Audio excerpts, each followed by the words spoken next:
I am Mark Ramsey. So Kodak filed Chapter 11 several weeks ago. Everybody knows that. Here's a company that was famous for those red and yellow boxes for film, for processing, for photography, for Kodak moments. And now they are selling their patents. They are getting out of the camera making business. They are pulling their name off the Kodak Theater in Hollywood. This is the plight of Kodak in 2012 and beyond. Chapter 11. How similar is that to radio? Well, I don't know, but I have some ideas. I come from a Kodak family. I grew up in Rochester, where Kodak is based. My family worked for Kodak. My father worked for Kodak for 40 years, his entire professional working life. He worked for that company. He met my mother there many years ago.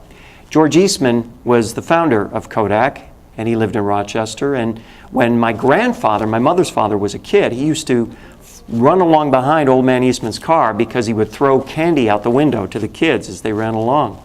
So my history goes way back, and I can't begin to tell you how profitable that company was back in its heyday in the 60s, in the 70s, even into the 80s. Those yellow and red boxes and the processing, the incredibly lucrative processing that went along with them. It was unbelievably profitable. So it's easy to be sympathetic to the company for holding fast to its history and its profitable financial windfall over the years. It's understandable, but as it doesn't take away any of the reality of the times we live in. It doesn't change the fact that people have alternatives now, new ways of doing new things.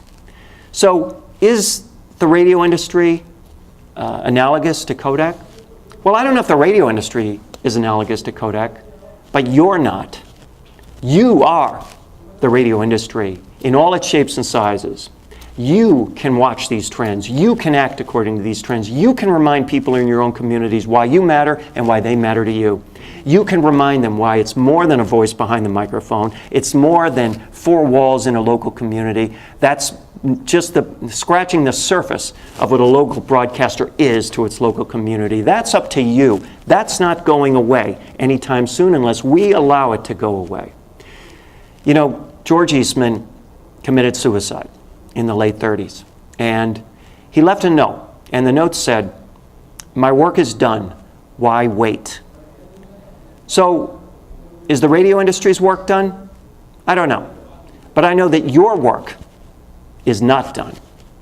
So why wait?